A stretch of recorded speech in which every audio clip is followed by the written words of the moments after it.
Well, my story is I was raised in a semi-Christian family, and all my life I was looking for something to make me happy, to keep me content, to give me purpose. And about ninth grade, I started playing football thinking that I could make a name for myself, I could be popular, I could fit in, I could be somebody. And ninth and 10th grade went by, 11th grade went by. I was a pretty decent player. And in 12th grade, I wanted to start getting bigger, so I started taking steroids. And from what I am now, I jacked up to about 40 pounds. I was about 260 pounds, solid muscle. I took them for about 9 weeks. And I took them thinking that I could get bigger, that I could get stronger, faster, I could be a better player, so that I could just be out there, I could be somebody, I could have contentment with life, I could be happy. I thought that was the purpose of life at that time. And turns out the first day of practice, my senior year, on a tire drill, I blew one of my hip flexors out, the other one strained it. And from there on, my life just took a complete downhill. All the work that I had done, all the things that I had strived for, all the purpose of life that I thought was over. And from then on, my life kind of just went downhill. I started drinking more. I started partying more. I thought I could find contentment and happiness in alcohol. I thought I could be somebody. I thought if I get out to the parties, if I get out to the bars and I meet someone, that's what life's about. And my roommates and I, the three guys I live with right now, I moved out of high school with. They were on my team, Sean, Matt, and Kevin.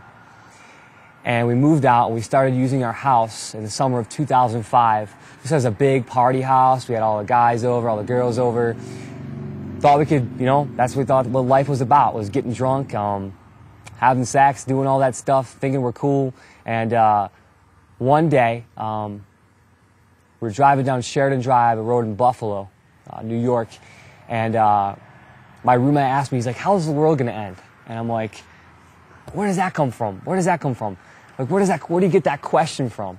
And it reminded me, there was one thing that question reminded me of. When I was young, my mom talked to me about the Bible, the book of Revelation, the last book in the Bible, about how the world's going to end. And it brought all these thoughts to my head, all these questions.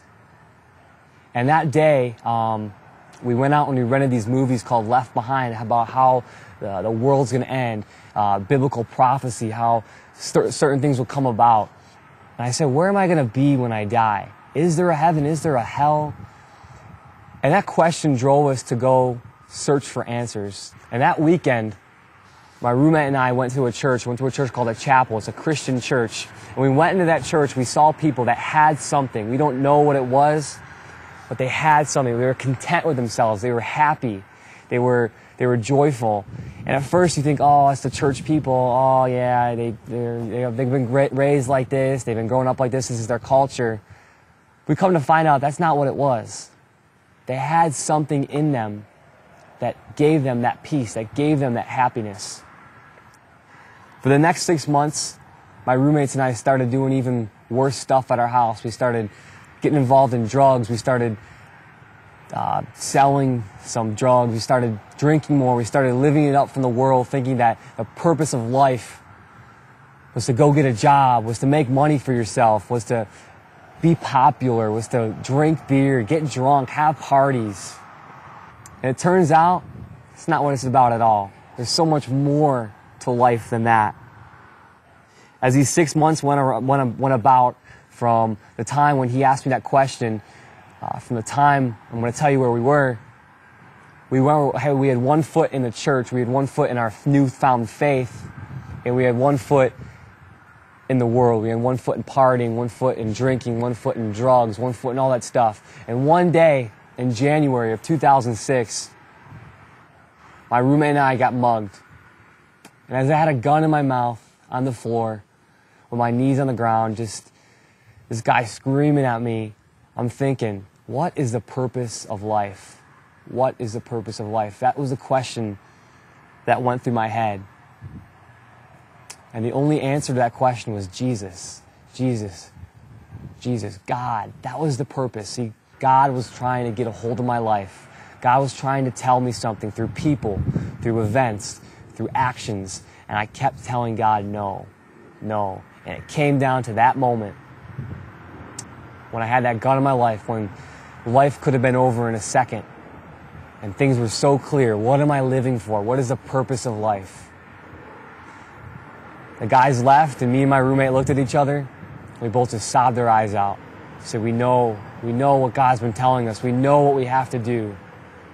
And that night was Tuesday night, about 6 o'clock.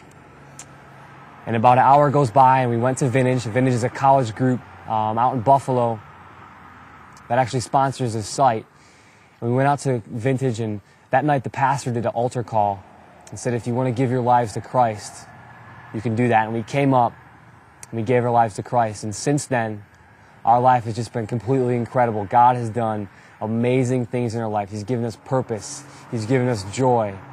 It's an adventure to follow God. It's an adventure to know God. If you want to know more about this God we serve, click here.